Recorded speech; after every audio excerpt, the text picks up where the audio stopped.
এমন কিছু গল্প আছে না যা শুধু কানে শোনা যায় না, একেবারে ভেতরটা কাঁপিয়ে দেয়। আজ আমরা ঠিক সেরকমই কিছু হাড় হিম করা বাস্তব অলৌকিক অভিজ্ঞতার গভীরে ডুব দেব। এগুলো কোনো বানানো কাহিনী নয়, বরং এমন কিছু মানুষের জবানবন্দি যারা অদেখার মুখোমুখি হয়েছিলেন। আজকের আলোচনাটা শুরুই করা যাক এই একটা লাইন দিয়ে। একবার ভাবুন তো, কি এমন দেখলে বা কি পরিস্থিতিতে পড়লে একজন ড্রাইভার এই কথাটা বলতে বাধ্য হন? এই প্রশ্নটাই আমাদের নিয়ে যাবে আজকের প্রথম গল্পের গভীরে। রাতের হাইওয়ে ব্যাপারটার মধ্যেই কেমন যেন একটা গা ছমছমে ব্যাপার আছে, তাই না? চারপাশের নিকষ কালো অন্ধকার, হেডলাইটের আলো যতদূর যায় শুধু সেটুকুই দেখা যায়। বেশিরভাগের জন্য এটা একটা সাধারণ রাস্তা হলেও কেলেও মানুষের জন্য এই হাইওয়েগুলোই হয়েওছে এমন সব অভিজ্ঞতার সাক্ষী যা বাস্তবতা আর অলৌকিকের মাঝের দেয়ালটাকেই যেন ভেঙে দেয়। আবরার নামের একজন ড্রাইভারের গল্প এটা। কাজের জন্য তাকে প্রায়ই বাংলাদেশের বিভিন্ন হাইওয়েতে গাড়ি চালাতে হতো, আর তার সাথেই ঘটেছিল ৩টি আলাদা কিন্তু প্রত্যেকটাই হাড় হিম করা ঘটনা। অদ্ভুত ব্যাপার হলো ৩টি ঘটনাই ঘটেছিল তারই সাথে, ভিন্ন ভিন্ন সময়ে। প্রথম ঘটনাটা ধরুন, চিটাগাং হাইওয়েতে মাঝরাতে আচমকা একটা শিয়ালের মতো প্রাণী তার চলন্ত গাড়ির উইন্ডশিল্ডে এসে আছড়ে পড়ে। কিন্তু গাড়ি থামিয়ে দেখার পর দেখা গেল গাড়িতে একটা আঁচড় পর্যন্ত লাগেনি। এরপর আরেকবার নাটোর থেকে ঈশ্বরদী যাওয়ার পথে তার কাজিন হঠাৎ দেখে ৭০ কিলোমিটার স্পিডে চলা গাড়ির পাশ দিয়ে কেউ একজন দৌড়াচ্ছে আর জানালার দিকে তাকিয়ে হাসছে, যাকে আবরার বলছেন ফাজিল জিন। আর সবশেষ টাঙ্গাইলের কাছের রাস্তার ঠিক মাঝখানে বসে থাকা সাদা শাড়ি পরা এক অবয়বের ওপর দিয়ে উনি গাড়ি চালিয়ে দেন, কিন্তু কোনো ঝাঁকুনি, কোনো শব্দ, কিচ্ছু অনুভব করেননি। আচ্ছা, হাইওয়ের ওই ক্ষণিকের ভয়ে থেকে এবার আমরা ঢুকব এমন একটা গল্পে যা অনেক লম্বা, অনেক কষ্টের, আর যার রেশ রয়ে গেছে বছরের পর বছর।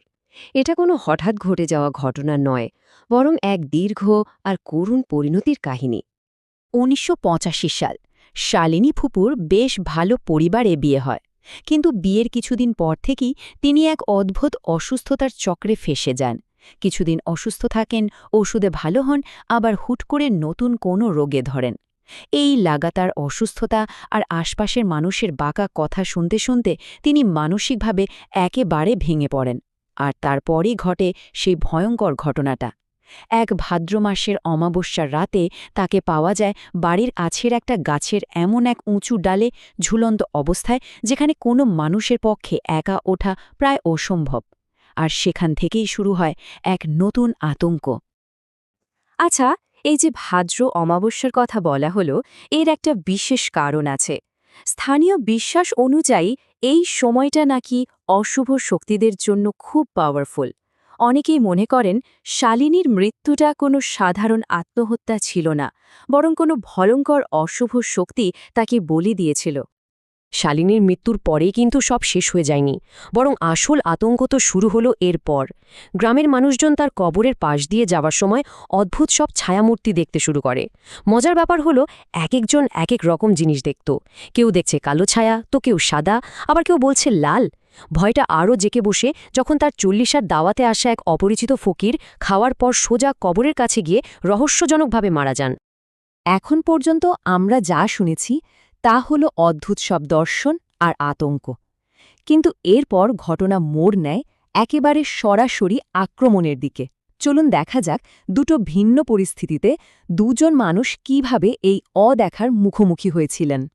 এখানে আমরা দুটো একেবারে ভিন্ন ঘটনার কথা শুনব।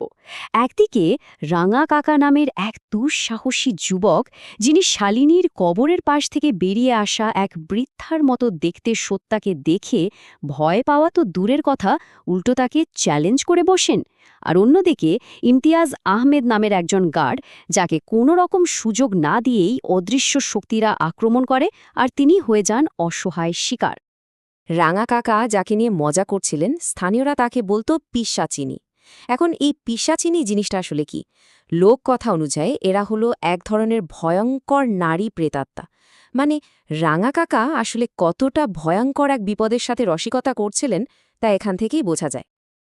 আর ইমতিয়াজ আহমেদের ঘটনাটা, সেটা ছিল আরও সরাসরি, আরও ভয়ঙ্কর।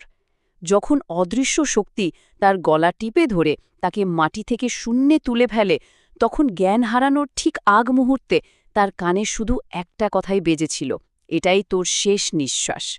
এটা কোনো ভয় দেখানো ছিল না, ছিল সরাসরি মেরে ফেলার হুমকি।